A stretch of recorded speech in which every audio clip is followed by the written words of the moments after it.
Done. मेरी team तो तैयार है और आपकी? Select your team on Play Spot and start playing अपना game. Download the app now. नमस्कार, स्वागत है आपका एमपी तक पर। मैं रवीश पाल सिंह आज आपको बताने जा रहा हूं कि कैसे मतगणना से एक दिन पहले ही मध्य प्रदेश की राजनीति में कांग्रेस और भारतीय जनता पार्टी के बीच एक बार फिर से तलवार खिंच गई है। हालांकि इसके पीछे की वजह ना तो कोई राजनीतिक बयान है, ना कोई नेता है और ना ही काउंटिंग है, बल्कि इसके पीछे की वजह है कंप्यूटर बाबा। वो कंप्यूटर बाबा जो किसी जमाने में शिवराज सिंह चौहान की सरकार की आंख का तारा हुआ करते थे। राज्य मंत्री तक का दर्जा उन्हें उस सरकार में मिला था, लेकिन बाद में उन्होंने पाला बदला और वो कांग्रेस के खेमे में चले गए। कमलनाथ सरकार आई तो एक बार फिर से वो राज्य मंत्री का दर्जा उन्हें मिल गया, नदी न्यास के अध्यक्ष वो बन गए। लेकिन आज कंप्यूटर बाबा को लेकर के हम बात कर रहे हैं कि क्यों आखिरकार बीजेपी और कांग्रेस के बीच में एक बार फिर से घमासान छिड़ा है कंप्यूटर बाबा को लेकर। दरअसल कंप्यूटर बाबा जो अभी कुछ दिनों पहले तक हमने देखा उपचुनाव के लिए जमकर प्रचार कर रहे थे कांग्रेस के पक्ष में, जगह जगह सभाएं ले रहे थे उन 28 विधानसभा क्षेत्रों में जहां चुनाव होने थे। उन्हीं कंप्यूटर बाबा के आश्रम में आज सुबह सुबह, रविवार की सुबह सुबह तड़के एकदम शिवराज सरकार ने बुलडोजर चलवा दिया। बताया यह जा रहा है कि जो जमीन थी इंदौर की, वहां पर ये अवैध निर्माण किया था कंप्यूटर बाबा ने। खसरा नंबर भी बाकायदा प्रशासन ने दिया है कि कैसे खसरा नंबर 160/1, 160/2 इन जगहों पर कंप्यूटर बाबा ने तकरीब 80 करोड़ मूल्य की ये जो जमीन है इस पे अतिक्रमण किया हुआ था। सुबह सुबह प्रशासन की टीम पहुंचती है, तकरीबन दर्जनों जेसीबी वहां पे थी और जेसीबी के साथ साथ निगम का पूरा अमला था, पुलिस फोर्स था भारी, क्योंकि कंप्यूटर बाबा जो है वो मामूली हस्ती तो है नहीं, उनके साथ हमेशा उनकी पर्सनल सुरक्षा भी होती है और साथ ही में क्योंकि वो संत समाज से भी आते हैं तो संतों का जमावड़ा भी अक्सर रहता है। शायद यही वजह है कि प्रशासन ने कार्रवाई के लिए ऐसा समय चुना जब कंप्यूटर बाबा के आसपास ज्यादा लोग ना हो, और इसीलिए सुबह सुबह पूरी तैयारी के साथ प्रशासन ने अवैध निर्माण जो है उस जमीन पे, जो शासकीय जमीन बताई जा रही है, 80 करोड़ रुपए लागत जिसकी बताई जा रही है, जिसका मूल्य बताया जा रहा है, वहां पे ये कार्रवाई की। पूरे आश्रम में जहां जहां अवैध निर्माण था उसे तोड़ा गया। प्रशासन का अब ये कहना है कि कंप्यूटर बाबा को इतनी आसानी से नहीं छोड़ा जाएगा।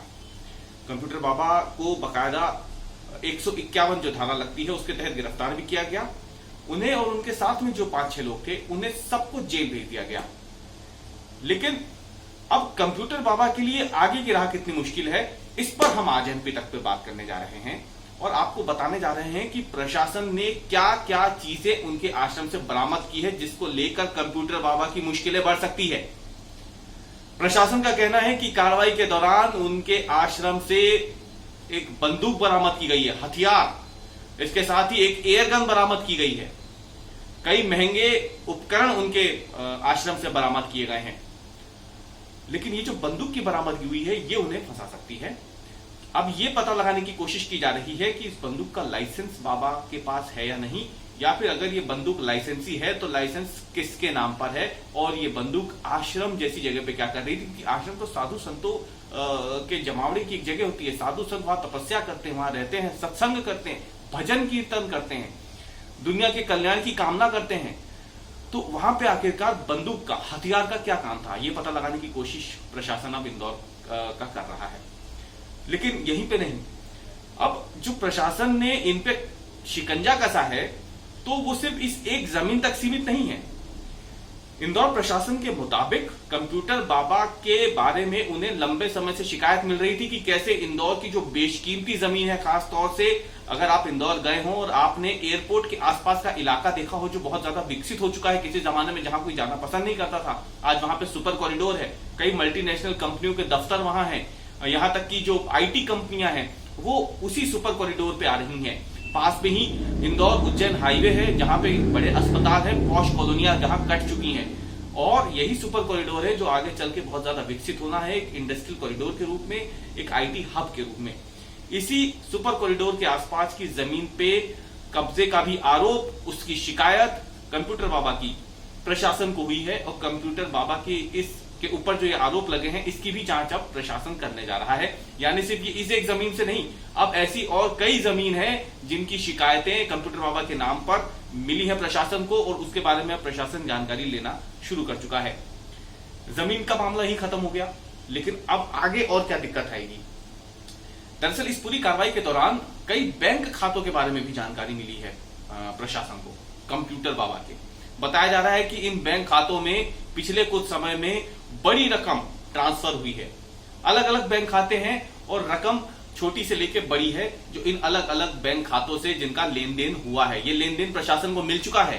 प्रशासन अब इसकी जांच कर रहा है, ये देखने की कोशिश कर रहा है, ट्रैक कर रहा है कि आखिरकार ये जो रकम आई है ये किस सोर्स से आई है, किसने कंप्यूटर बाबा को या फिर ये इस खाते में ये रकम पहुंचाई है, किस काम के लिए पहुंचाई है, किस वजह से पहुंचाई है। ये तो पता लगाने की कोशिश प्रशासन कर ही रहा है, लेकिन इसके साथ ये भी प्रशासन कोशिश कर रहा है कि यदि इसका स्रोत जो है पता नहीं चलता है इस आय का, तो इस पूरी कार्रवाई में इनकम टैक्स विभाग को भी शामिल किया जाएगा। इनकम टैक्स विभाग को भी जानकारी दी जाएगी इन बैंक खातों के बारे में और इसमें जो रकम का लेन देन हुआ है उसके बारे में।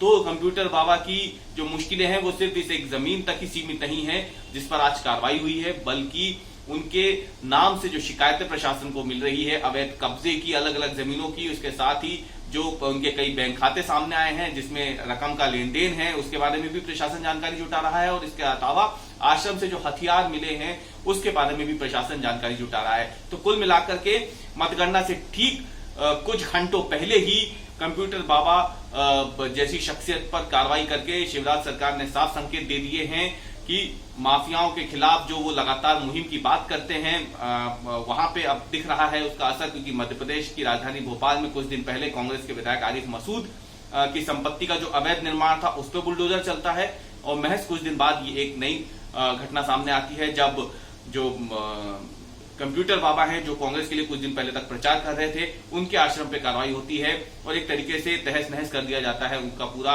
गोमटगिरी आश्रम जो है इंदौर में बना हुआ। अब देखना यह है कि कांग्रेस इसे कैसे लेती है। हालांकि कांग्रेस ने जमकर हमला किया है। पूर्व मुख्यमंत्री दिग्विजय सिंह ने तो इसे साफ बता दिया है कि ये पूरा का पूरा जो आज एक्शन लिया गया है कंप्यूटर बाबा के खिलाफ ये प्रतिशोध की सीमा है, यानी पानी अब सर के ऊपर जा चुका है। ये साफ चुनौती चेतावनी है दिग्विजय सिंह की जो वो दे रहे हैं कि कंप्यूटर बाबा के साथ जो हुआ वो गलत है। और यही नहीं, सिर्फ ट्वीट तक सीमित नहीं है, दिग्विजय सिंह बाकायदा सोमवार को इंदौर जा रहे हैं।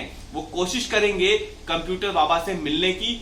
जिस जेल में कंप्यूटर बाबा बंद है वहां जाकर के उनसे मुलाकात की कोशिश करेंगे। इसके लिए वो कल सुबह भोपाल से रवाना होंगे इंदौर के लिए और वापस रात को पहुंचेंगे Bhopal.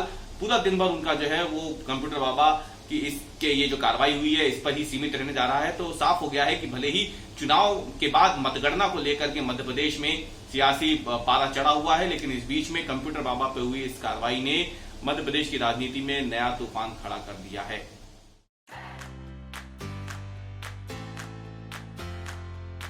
Done.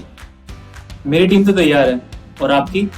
Select your team on Play Spot and start playing अपना game. Download the app now.